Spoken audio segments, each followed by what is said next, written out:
10 things professional organizers refuse to do in their own homes. You're making these mistakes too. Professional organizers make a living creating beautiful, clutter-free spaces for their clients. But here's the shocking truth. Even these organization experts struggle with mess in their own homes sometimes. The difference is, they know exactly what not to do, and these secrets can transform your living space forever. I'm Marcus, and on Seniors Cleaning Hacks, we share practical tips that actually work for real people living real lives. After interviewing dozens of professional organizers and testing their methods, I've discovered the 10 biggest mistakes that keep homes cluttered and chaotic, mistakes you're probably making right now without even knowing it. Before we jump in, hit that subscribe button if you want more organizing secrets that work specifically for seniors. Ring the notification bell so you never miss our latest tips, and drop a comment below telling me your biggest organizing challenge. Trust me, you're going to want to save this video for later, so make sure you're subscribed. The truth about professional organizers. Let me share something that might surprise you. Professional organizers aren't superhuman beings who never deal with clutter. They're regular people with busy lives, families, and the same challenges we all face. The key difference lies in what they absolutely refuse to do in their own homes. I spoke with several top organizing professionals, including Rachel Thompson from Organized Spaces, Sandra Martinez, who runs Tidy Solutions, David Chen from Clear Path Organization, and Maria Rodriguez from Simplified Living. These experts revealed their non-negotiable rules, the things they would never do in their own homes, no matter how busy life gets. These aren't just theories or fancy organizing trends. These are battle-tested strategies that keep professional organizers' homes functional and peaceful, even during their most hectic weeks. Mistake number 1. Believing one organizing method works for everyone. The biggest myth in home organization is that there's one perfect system that works for every person and every home. This couldn't be further from the truth, and professional organizers know it. Rachel Thompson explains it this way. I've seen too many people get frustrated because they tried the latest organizing trend and it didn't work for them. They think they're failures, but the truth is, the method just wasn't right for their lifestyle. Some organizers prefer the take everything out and sort approach. They empty entire closets, drawers, or rooms, then sort items into categories before putting everything back in an organized way. This method works great for people who like to see dramatic progress and don't mind temporary chaos. Others swear by the small steps method. Instead of tackling entire rooms, they focus on one drawer, one shelf, or even just a small corner at a time. This approach prevents overwhelm and fits better into busy schedules. Then there's the emotional attachment method, made famous by certain organizing experts. While this works for some people, many find it paralyzing. Maria Rodriguez shares this. I've had clients get so overwhelmed thinking about their emotional connection to every single item that they couldn't make any decisions at all. Nothing got organized because they were stuck in analysis paralysis. The secret that professional organizers use in their own homes is flexibility. They try different approaches until they find what works for their specific situation, and they're not afraid to switch methods when their circumstances change. For seniors especially, this flexibility is crucial. Your organizing needs at 65 might be very different from what worked at 45. Maybe you need systems that are easier on your joints, or perhaps you're dealing with vision changes that require different storage solutions. The key is to give yourself permission to experiment and find what truly works for your life right now. Mistake number 2.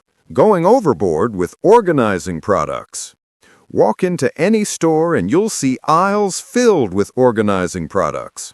Bins, baskets, drawer dividers, label makers, specialty hangers. The options are endless. It's tempting to think that buying the right products will solve all your organizing problems. Professional organizers know better. They never fill their homes with mismatched organizing products, and they certainly don't go shopping for containers before they know what they're organizing. Sandra Martinez puts it simply: the biggest waste of money I see is when people buy organizing products before they declutter. They end up with containers that don't fit their actual needs, and their spaces look chaotic because nothing matches. Here's the professional approach. First, declutter completely. Get rid of items you don't need, use, or love. Only then should you assess what storage solutions you actually need. When professional organizers do buy organizing products, they stick to a simple rule: no more than 2 or 3 different styles in any one space. This creates visual harmony and makes spaces feel calm rather than chaotic. For example, if you choose clear plastic bins for your bedroom closet, stick with that style throughout the entire closet. Don't mix clear bins with wicker baskets and fabric boxes. The consistency creates a sense of order that's pleasing to the eye and easier to maintain. Professional organizers also prioritize quality over quantity. They'd rather have fewer, well-made containers that will last for years than a collection of cheap products that break or wear out quickly. This approach is especially important for seniors who may have limited mobility. Investing in sturdy, easy-to-handle containers prevents future frustration and potential safety issues. Mistake number 3. Stockpiling too many cleaning products. You might assume that professional organizers have massive collections of specialized cleaning products. After all, they need to keep their organized spaces spotless, right? Wrong. The reality is exactly the opposite. Professional organizers are ruthless about limiting their cleaning supply collections, and they focus on versatile, multi-purpose products. Sandra Martinez explains her approach. I use safe, natural cleaning products that can handle multiple jobs. Why have 12 different cleaning items when 2 or 3 quality products can clean everything in my home? This strategy makes perfect sense when you think about it. More cleaning products means more storage space needed, more containers to keep track of, and more decision-making when it's time to clean. Professional organizers typically stick to these basics: 1 all-purpose cleaner that works on multiple surfaces, 1 bathroom cleaner that handles soap scum, water spots, and general grime, 1 floor cleaner suitable for their specific flooring types, basic supplies like microfiber cloths, sponges, and scrub brushes. They avoid specialty products unless absolutely necessary, and they never keep duplicates just in case. For seniors, this simplified approach offers additional benefits. Fewer products means less confusion about which cleaner to use where, reduced risk of dangerous chemical mixing, and easier storage in accessible locations. Many professional organizers also emphasize natural cleaning solutions that you can make at home with basic ingredients like white vinegar, baking soda, and dish soap. These are often safer, more economical, and just as effective as commercial products. Mistake number 4. Forcing others to get rid of belongings. One of the most important rules professional organizers follow is never forcing anyone to get rid of something they're not ready to release. This applies to organizing their own homes and working with family members. David Chen shares this insight. I learned early in my career that forcing someone to declutter before they're emotionally ready creates resistance and resentment. The same principle applies in my own home with my family. This doesn't mean keeping everything forever. Instead, it means understanding that letting go of belongings is an emotional process that can't be rushed. Professional organizers use a different approach. They help people understand what role each item plays in their life. Is it functional? Does it bring joy? Does it serve a current purpose? But they never make the final decision for someone else. In their own homes, they extend the same patience to themselves. Maybe that box of old photos needs to stay for now, even if it's not perfectly organized. Maybe those books need a few more months before finding new homes. This patience is especially important for seniors who may have decades of accumulated belongings, each with its own story and significance. Professional organizers understand that decluttering isn't just about creating space, it's about processing memories and making peace with life changes. The key is distinguishing between items that truly matter and things we keep out of guilt or habit. Professional organizers help themselves and others make this distinction gently, without judgment. Mistake number 5. Relying too much on disposable items. Professional organizers avoid filling their homes with disposable product, even though these items might seem convenient in the short term. Paper plates, plastic cups, disposable cutlery, and single-use storage bags take up valuable space that could be used for items with longer lifespans. They also create ongoing expenses and contribute to household clutter. Maria Rodriguez explains, "I look for items that last and can be reused. Glass containers, wooden utensils, natural fiber cleaning cloths. These choices reduce clutter and save money over time." This doesn't mean never using disposable items. Professional organizers keep some on hand for emergencies or special occasions, but they don't rely on them for daily living. Instead, they invest in quality, reusable items that serve the same purposes more effectively. Glass storage containers instead of plastic bags, cloth napkins instead of paper ones, rechargeable batteries instead of disposables. For seniors, this approach offers several advantages. Reusable items are often easier to handle and less likely to tear or break at inconvenient moments. They're also more economical in the long run, which matters for people on fixed incomes. The environmental benefits are an added bonus, but the primary motivation for professional organizers is creating homes that function smoothly with less waste and clutter. Mistake number 6, dropping things where they don't belong. Professional organizers live by a simple rule: don't put it down, put it away. This single habit prevents most household clutter from accumulating in the first place. Rachel Thompson makes this her daily mantra. Taking a few extra seconds to put something in its proper place saves hours of organizing work later. It's the most effective organizing habit anyone can develop. This doesn't mean being rigid or obsessive about perfection. It means developing awareness about where items belong and making the effort to put them there, instead of dropping them wherever is convenient. The mail gets sorted immediately, instead of piling up on the counter. Clothes go in the hamper, instead of the bedroom chair. Books return to their shelves, instead of accumulating on tables. Professional organizers understand that this habit requires practice and patience. They don't expect perfection immediately, but they consistently work toward improvement. For seniors, this habit can be especially valuable for safety reasons. Reducing clutter on floors and surfaces prevents trips and falls. It also makes it easier to find important items when needed. The key is starting small. Choose one area of your home and focus on keeping it clutter-free. Once that becomes automatic, expand to another area. Mistake number 7. Keeping large donation piles around the house. Many people create good intentions by setting aside items to donate, but then those donation bags and boxes become permanent fixtures in bedrooms, garages, or closets. Professional organizers know this trap well, and they refuse to let donation items linger in their homes.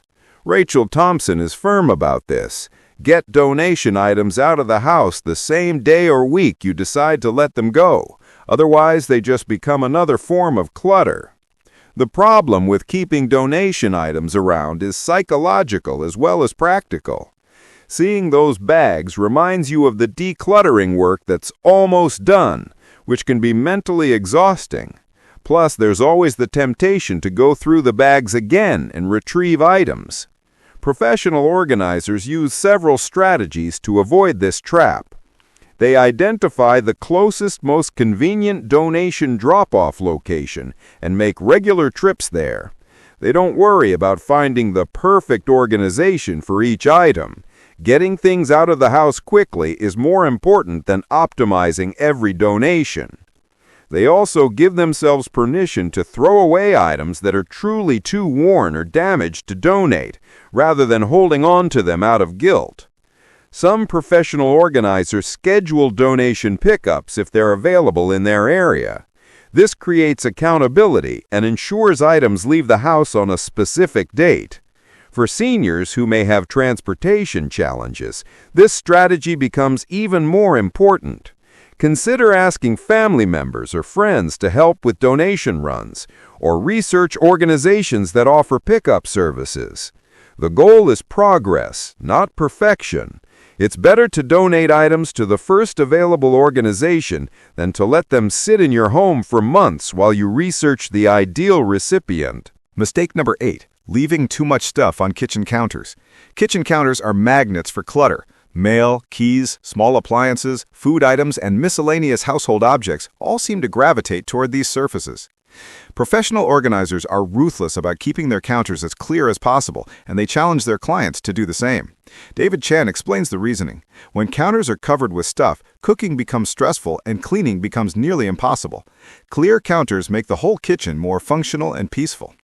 This doesn't mean counters must be completely empty at all times, but professional organizers carefully edit what earns the right to stay out permanently. They might keep a coffee maker and toaster on the counter if they use them daily, but the food processor that comes out twice a month gets stored in a cabinet. The stand mixer that's used weekly might stay out, but the blender that's used monthly goes away.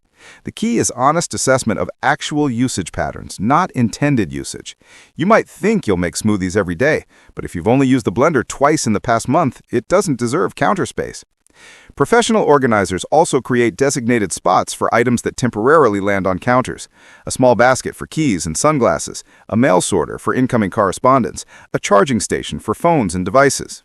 For seniors, clear counters offer important safety benefits. There's less risk of knocking things over, spilling liquids on electronics, or struggling to find workspace for food preparation.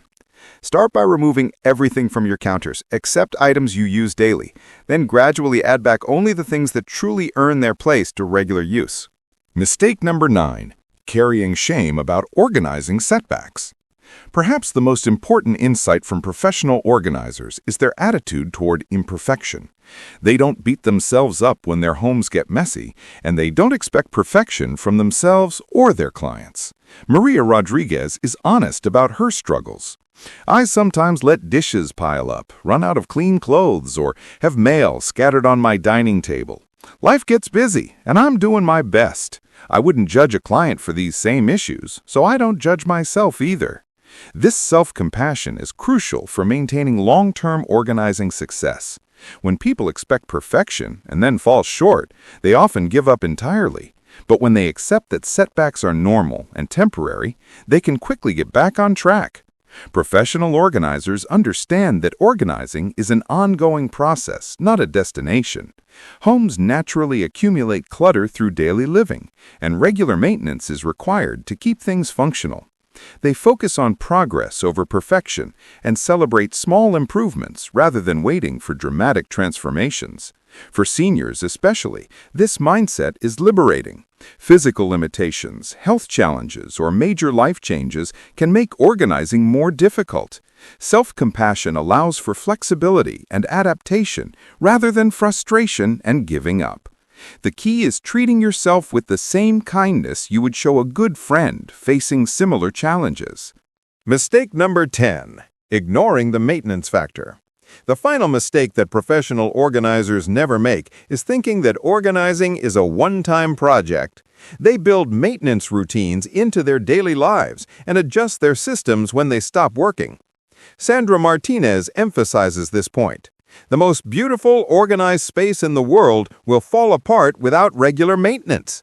I build simple daily habits that keep my systems functioning.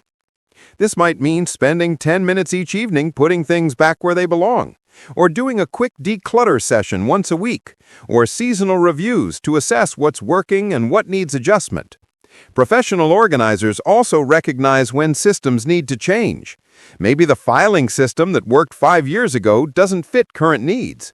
Maybe storage solutions need updating as mobility changes. Maybe family circumstances require different organizing approaches. They stay flexible and make adjustments rather than forcing systems that no longer serve them. For seniors, this ongoing approach is especially important because needs and abilities change over time. An organizing system that works at 65 might need modifications at 75. The key is viewing organization as self-care rather than a chore. These systems exist to make your life easier and more enjoyable, not to create additional stress. Your next steps to success. Now that you know the 10 things professional organizers never do in their homes, you can start avoiding these common mistakes too. Remember, small changes lead to big improvements over time. Start with whichever mistake resonates most with your current situation. Maybe it's clearing those kitchen counters, or finally taking that donation pile to its destination, or simply being more patient with yourself when things aren't perfect. The goal isn't to transform your entire home overnight. It's to build sustainable habits that make your daily life easier and more peaceful. If this video helped you understand organizing differently, please give it a thumbs up and share it with someone who might benefit from these insights. Your support helps us reach more people who can benefit from these practical organizing solutions. Don't forget to subscribe to Seniors Cleaning Hacks for more real-world organizing advice that actually works for busy people. Hit that notification bell so you never miss our latest tips and strategies. Drop a comment below telling me which of these mistakes you're ready to tackle first, or share your biggest organizing challenge. I read every comment and often create videos based on your questions and suggestions. Remember, professional organizers aren't perfect, but they are strategic about avoiding the mistakes that create chaos and overwhelm. You can use these same strategies to create a home that supports and nurtures you, rather than adding stress to your daily life. Until next time, keep making progress, be patient with yourself, and remember that an organized home is a gift you give yourself every single day.